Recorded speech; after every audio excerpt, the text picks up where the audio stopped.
Kalamassery polytechnic college ഹോസ്റ്റലിൽ ലഹരി വേട്ടക്കേസിൽ 2 പൂർവ്വ വിദ്യാർത്ഥികൾ കസ്റ്റഡിയിൽ. പുറത്തുനിന്നുള്ള ലഹരി മാഫിയ കോളേജ് വിദ്യാർത്ഥികളെ കാരിയറാക്കുന്നുവെന്ന് പോലീസിന് സംശയമുണ്ട്. സംഭവത്തിൽ പൂർവ്വ വിദ്യാർത്ഥികൾ ഉൾപ്പെടെ നിരീക്ഷണത്തിലായിരുന്നു. അതേസമയം റിമാൻഡിലായ വിദ്യാർത്ഥി ആകാശിനെ പോലീസ് വീണ്ടും ചോദ്യം ചെയ്യും. വിവരങ്ങളുമായി കിരൺ കുമാർ ചേരുന്നു. കിരൺ, കളമശ്ശേരിയിലെ ലഹരി വേട്ട, കഞ്ചാവ് വേട്ടയുമായി ബന്ധപ്പെട്ട് ഹോസ്റ്റലിൽ നടന്ന ലഹരി വേട്ടയുമായി ബന്ധപ്പെട്ട് 2 പൂർവ്വ വിദ്യാർത്ഥികളാണ് ഇപ്പോൾ കസ്റ്റഡിയിലായിട്ടുള്ളത്. അപ്പോൾ പൂർവ്വ വിദ്യാർത്ഥികൾക്ക് ഇതിലുള്ള ബന്ധം കൂടുതൽ വ്യക്തമാവുകയല്ലേ കിരൺ?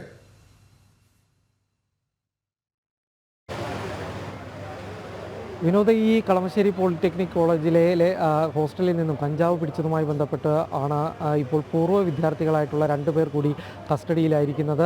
ആഷിഖ് ഒപ്പം തന്നെ ഷാരിഖ് എന്നീ 2 പേരെയാണ് കളമശ്ശേരി പോലീസ് പിടികൂടിയിരിക്കുന്നത്. ഇവർ പൂർവ്വ വിദ്യാർത്ഥികളായിരുന്നു. ഇവരാണ് ഈ കഞ്ചാവ് കൊണ്ടുവന്നിരുന്നതിലെ മുഖ്യ കണ്ണികൾ എന്നാണ് പോലീസ് വ്യക്തമാക്കുന്നത്. അത് നേരത്തെ തന്നെ പോലീസ് അന്വേഷണത്തിൽ വ്യക്തമാക്കിയിരുന്നൊരു കാര്യം, ഈ പ്രധാനമായിട്ടും ഈ പുറത്തു നിന്നുള്ള പൂർവ്വ വിദ്യാർത്ഥികളായിട്ടുള്ള ആളുകൾ ഹോസ്റ്റലിൽ വരികയും ഇവിടെ നിന്നും കഞ്ചാവ് വിതരണം ചെയ്തിരുന്നതായിട്ടുള്ള കാര്യമാണ് പറഞ്ഞിരുന്നത്. ഇതിൻ്റെ അടിസ്ഥാനത്തിലാണ് പിന്നീട് തുടർ അന്വേഷണങ്ങൾ നടത്തിയിരുന്നത്. നേരത്തെ ഈ കേസുമായി ബന്ധപ്പെട്ട ആഷിഖ് നിലവിൽ റിമാൻഡിലുള്ള ആകാശ് അടക്കമുള്ള ആളുകളെയും പോലീസ് ചോദ്യം ചെയ്തിരുന്നു. ഇതിൽ നിന്നെല്ലാം ലഭിച്ചിട്ടുള്ള വിവരങ്ങളുടെ അടിസ്ഥാനത്തിലാണ് ഇപ്പോൾ ആഷിഖ്, ഷാരിഖ് എന്നീ 2 പേരിലേക്ക് കൂടി ഏതായാലും പോലീസ് സംഘം എത്തിയിരിക്കുന്നത്. ഈ പൂർവ്വ വിദ്യാർത്ഥികളാണ് ഈ ലഹരി ഇടപാടിൻ്റെ മുഖ്യ കണ്ണികൾ എന്ന് തന്നെയാണ് പ്രധാനമായിട്ടും പോലീസ് പറയുന്നത്. ഒപ്പം ഏതായാലും ഇതുമായി ബന്ധപ്പെട്ട് ഇപ്പോൾ നിലവിൽ 2 പേരെ കസ്റ്റഡിയിലെടുത്തിട്ടുണ്ട്. കൂടുതൽ വിദ്യാർത്ഥികളിലേക്ക് കൂടി അന്വേഷണം എത്തും എന്ന് തന്നെയാണ് മനസ്സിലാക്കാൻ സാധിക്കുന്നത്. ഇതോടൊപ്പം തന്നെ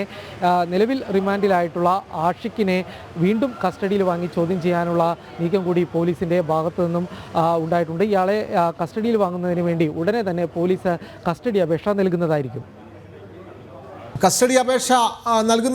ഈ 2 പൂർവ്വ വിദ്യാർത്ഥികളെ ചോദ്യം ചെയ്യുന്നതോടുകൂടി ഇക്കാര്യത്തിൽ കൂടുതൽ കാര്യന്മാർ അല്ലെങ്കിൽ ഈ ഹോസ്റ്റലിലേക്ക് കഞ്ചാവ് എത്തിച്ചിരുന്നത് പൂർവ്വ വിദ്യാർത്ഥികളാണ് എന്നുള്ള നിലയിലേക്കാണോ പോലീസിൻ്റെ നിഗമനം എത്തുന്നത് കിരൺ?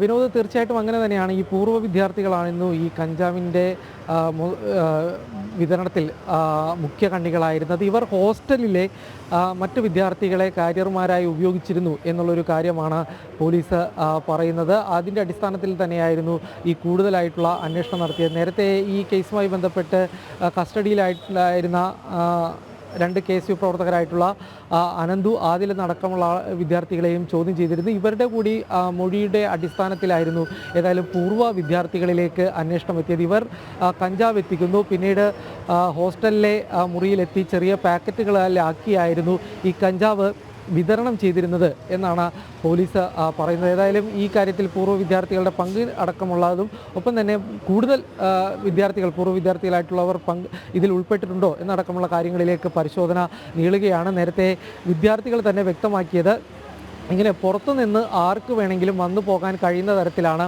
കോളേജിലെ ഹോസ്റ്റൽ എന്നുള്ളൊരു കാര്യമാണ്. ഇതിൻ്റെ മതിലൊക്കെ പൊട്ടിപ്പൊളിഞ്ഞ് കിടക്കുകയാണ്. അതുകൊണ്ട് തന്നെ ആർക്ക് വേണമെങ്കിലും വരാം എന്നുള്ളൊരു സാഹചര്യമാണുള്ളത്. മാത്രവുമല്ല, പൂർവ്വ വിദ്യാർത്ഥികൾ സാധാരണയായി തന്നെ ഇവിടെ ഹോസ്റ്റലിൽ വരികയും ഇവിടെ സുഹൃത്തുക്കളെയൊക്കെ കാണുന്നതിന് വേണ്ടി വന്നിരുന്നു എന്നുള്ളൊരു കാര്യം നേരത്തെ തന്നെ വിദ്യാർത്ഥികൾ പറഞ്ഞിരുന്നതാണ്. ഏതായാലും ഈ കഞ്ചാവ് കേസിൻ്റെ അല്ലെങ്കിൽ കഞ്ചാവ് ഇടപാടിൻ്റെ അടക്കമുള്ള കാര്യങ്ങളിലേക്ക് പൂർവ്വ വിദ്യാർത്ഥികളിലേക്ക് തന്നെയാണ് അന്വേഷണം കൂടുതലായിട്ട് എത്തുന്നത്. തീർച്ചയായും കഞ്ചാവ് കേസുമായി ബന്ധപ്പെട്ട 2 പൂർവ്വ വിദ്യാർത്ഥികളാണ് ഇപ്പോൾ പിടിയിലായിട്ടുള്ളത്. ഇവരെ പോലീസ് കൂടുതൽ ചോദ്യം ചെയ്തു വരുന്നു. നേരത്തെ അറസ്റ്റിലായ ആകാശിനെ വീണ്ടും ചോദ്യം ചെയ്യാനുള്ള നടപടികളിലേക്കും പോലീസ് കടക്കുകയാണ്. വിവരങ്ങൾ നൽകുകയായിരുന്നു കിരൺ കുമാർ.